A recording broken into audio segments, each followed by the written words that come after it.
وداعيا إلى الله بإذنه وسراجا منيرا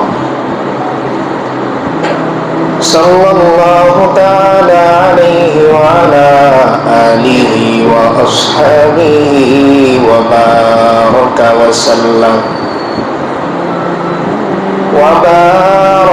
وسلم تسليما كثيرا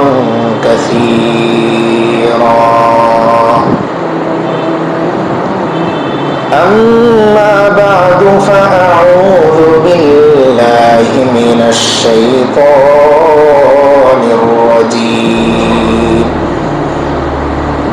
بسم الله الرحمن الرحيم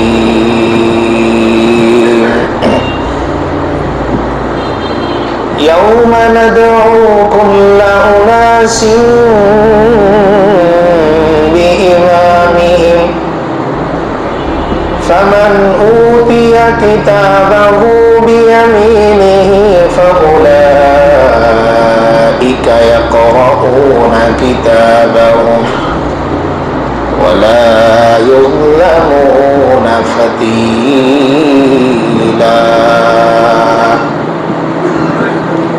صدق الله العظيم وصدق رسوله النبي الكريم ونحن على ذلك لمن الشاهدين والشاكرين والحمد لله رب العالمين وقال تعالى في شان حبيبه ومحبوبه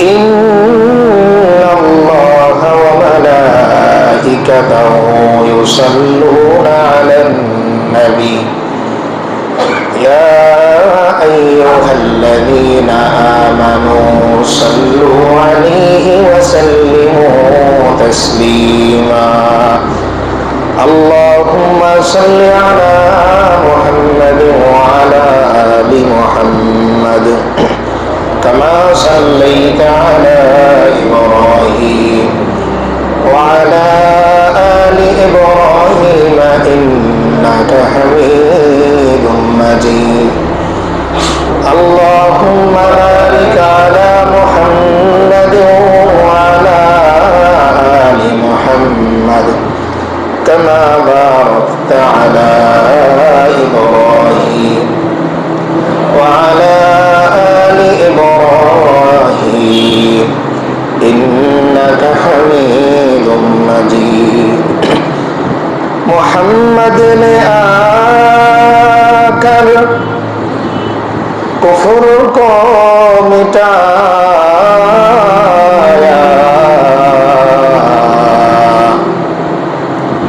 محمد نے آکر کفر کو مٹایا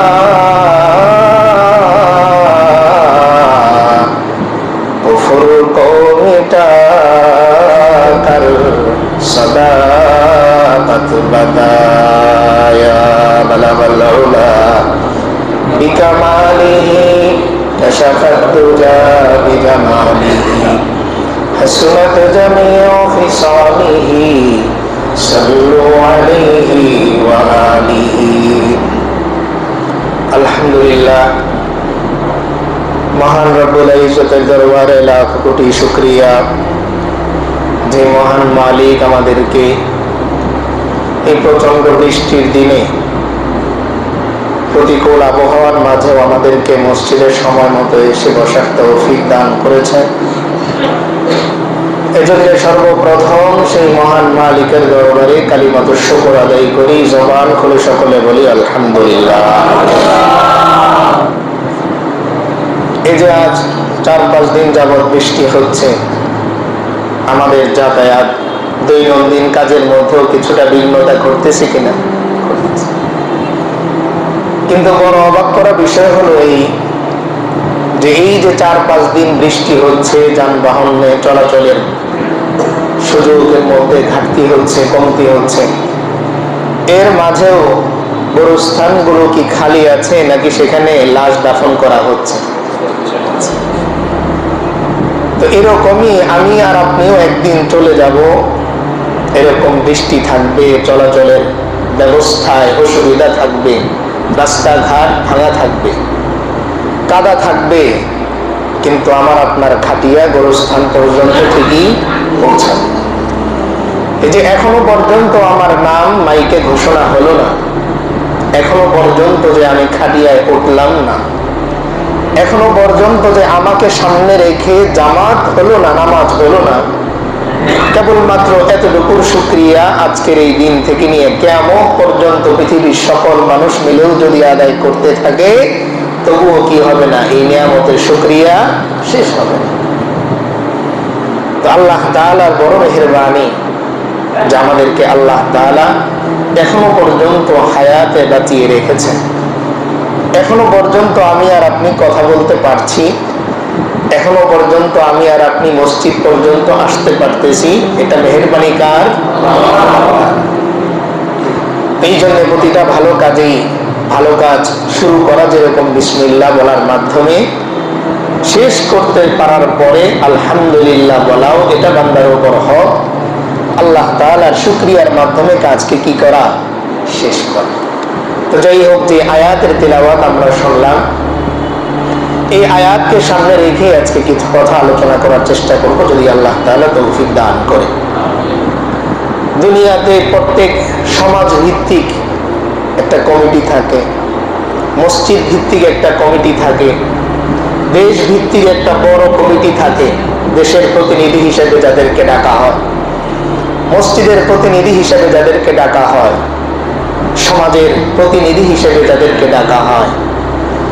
ঠিক তেমনি যে আয়াতের তিলাওয়াত আমরা শুনলাম, এই আয়াতের মধ্যে আল্লাহ তাআলা বলেন যে শুধুমাত্র দুনিয়াতেই যে তোমাদেরকে প্রতিনিধির মাধ্যমে তোমাদেরকে ডাকা হয় তা নয়, বরং হাসরের ময়দানেও তোমাদেরকে প্রতিনিধি সহকারে ডাকা হবে। আয়াতে কারিমার অনুবাদ আগে আমরা শুনি, আল্লাহ কি বলেন। বিসমিল্লাহির রহমানির রহিম। ইয়াউমা নাদউ কুল্লা উনাসিন বিইমামিহিম। আল্লাহ বলেন, ওই দিনের কথা স্মরণ করো যেদিন আমি আল্লাহ মানুষদেরকে আহ্বান করব তাদের ইমাম, তাদের নেতা সহকারে। কি বললেন আল্লাহ? ওই দিনের কথা স্মরণ করো যেই দিন আমি সকল মানুষকে ডাকবো। কার সাথে ডাকবো? বিইমামিহিম, তার যে নেতা আছে এই নেতাকে সঙ্গে করে। এবার আসেন, দুনিয়ায় আমি যাকে নেতা মেনে, যাকে আমি অনুসরণ করলাম, যাকে আমি আইডল ভেবে জীবন যাপন করলাম, আল্লাহ বলতেছেন অসুবিধা নাই, ওই নেতার সাথে, ওই আইডলের সাথে হাসরের ময়দানে তোমাকে ডাকা হবে। এরপরে আয়াতে কি বলেন আল্লাহ? ফামান উতিয়া কিতাবাহু বিয়ামিনিহি ফাউলাইকা ইয়াকরাউনা কিতাবাহুম ওয়ালা ইউযলামুনা ফাতিলা। আল্লাহ তাআলা বলেন, যাদের আমলনামাগুলো তাদের ডান হাতের মধ্যে দেয়া হবে। ফামান উতিয়া কিতাবাহু, যার আমলনামা দেয়া হবে বিয়ামিনিহি, তার ডান হাতে। ফাউলাইকা ইয়াকরাউনা কিতাবাহুম, তারা তাদের আমলনামাগুলো নিজেরা পড়বে। ওয়ালা ইউযলামুনা ফাতিলা, সামান্য পরিমাণ জুলুম আমি আল্লাহর পক্ষ থেকে করা হবে না। তার মানে দুইটা পয়েন্ট এখানে আমরা স্পষ্ট পেয়ে গেলাম। এক নম্বরে, হাসরের ময়দানে আমাকে ডাকা হবে কাকে সাথে নিয়ে? আমার যিনি কি আছেন? নেতা আছেন, আমার যিনি আইডল আছেন, আমার যিনি অনুসরণীয় ব্যক্তি আছেন, আমি যাকে ফলো করি তাকে সাথে করেই আমাকে হাসরের ময়দানে ডাকা হবে। এবার কেউ যদি মেসির সবচাইতে বড় ফ্যান হয়, যদি আরো অন্যান্য বড় খেলোয়াড়দের মস্ত বড় ফ্যান সে যদি হয়, তাহলে আল্লাহ বলতেছেন অসুবিধা নাই, হাসরের ময়দানে মেসিকে সাথে করেই তোমাকে ডাকা হবে।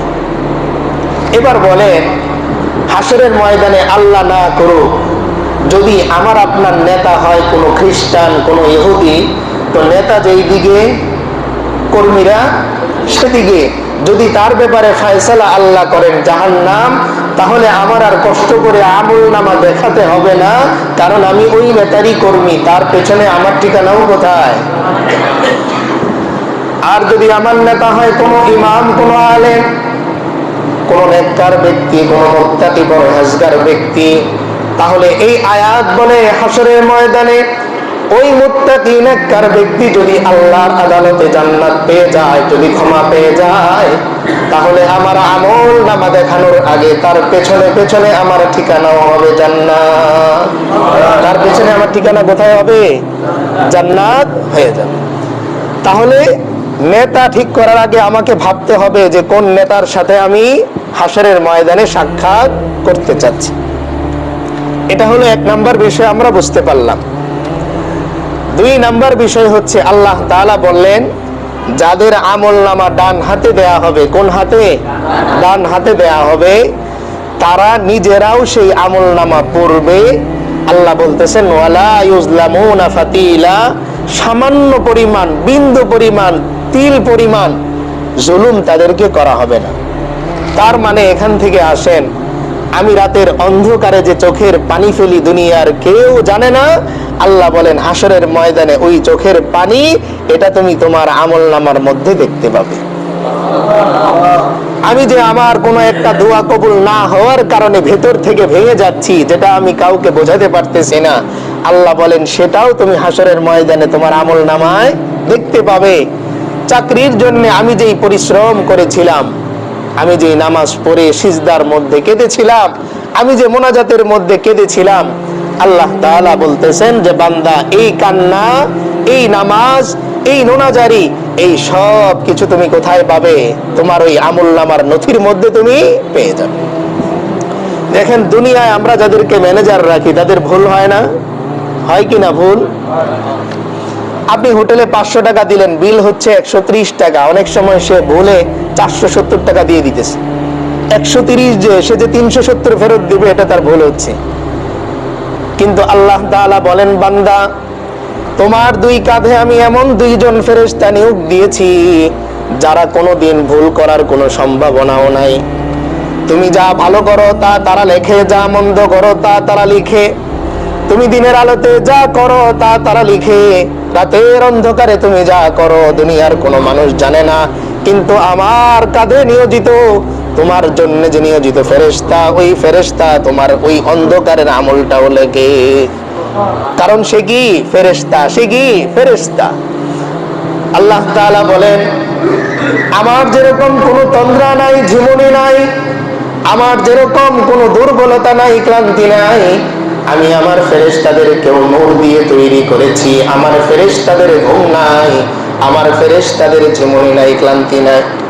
রাতে বান্দা তুমি ঘুমাও, তোমার ব্রেনের মধ্যে গুনাহের কল্পনা, আগামীকাল যদি হায়াতে বাঁচি অমুক দলের খেলাটা অমুক পর্দায় যে আমি বসে বসে দেখব, দুনিয়ার কোনো মানুষ জানে না, আল্লাহ জানেন। আর যেহেতু আল্লাহ ফেরেশতাদেরকে জিম্মাদারি দিয়েছেন বান্দার আমলগুলো লেখার, তাই যতক্ষণ পর্যন্ত বান্দা ওই গুনাহের আমলটা বাস্তবায়ন না করে, আল্লাহ নিজে মেহেরবানি করে ওই ইচ্ছার উপরে একটা কুদরতি পর্দা দিয়ে দেয়।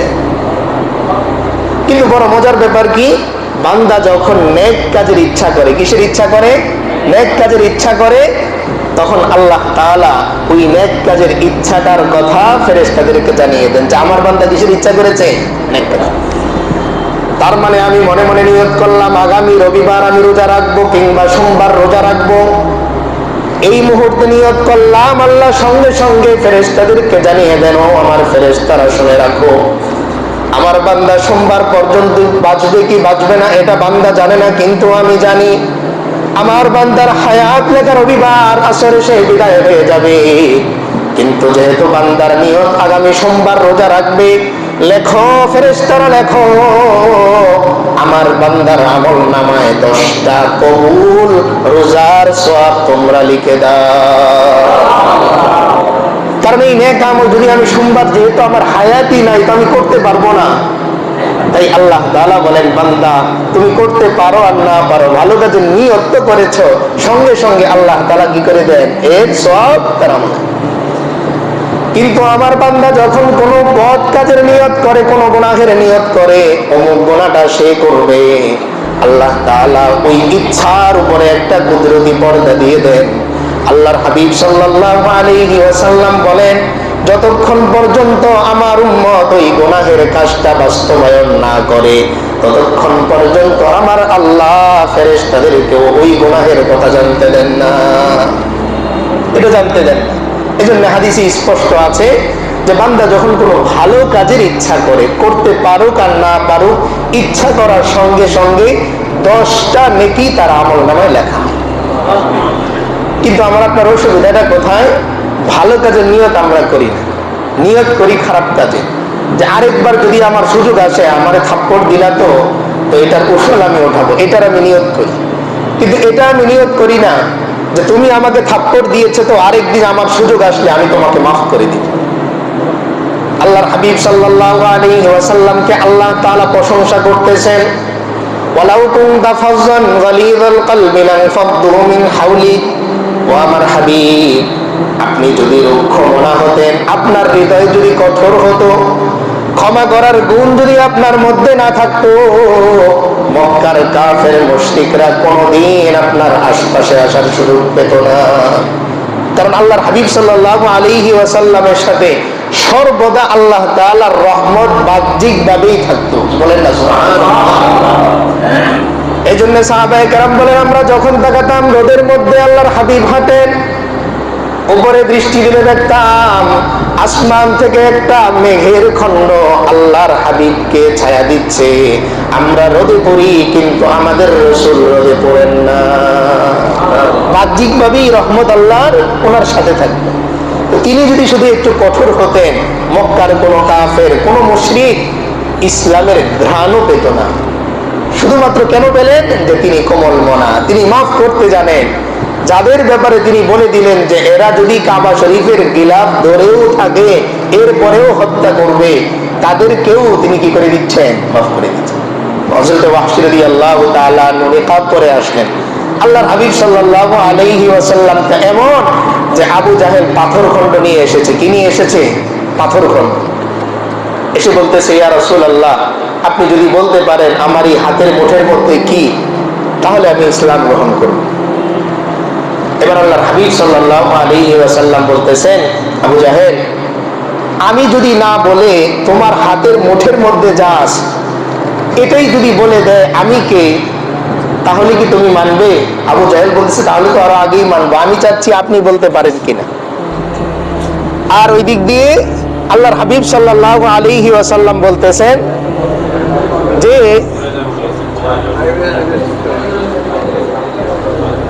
আচ্ছা আমরা একটু শান্ত থাকি, একটু শান্ত থাকি।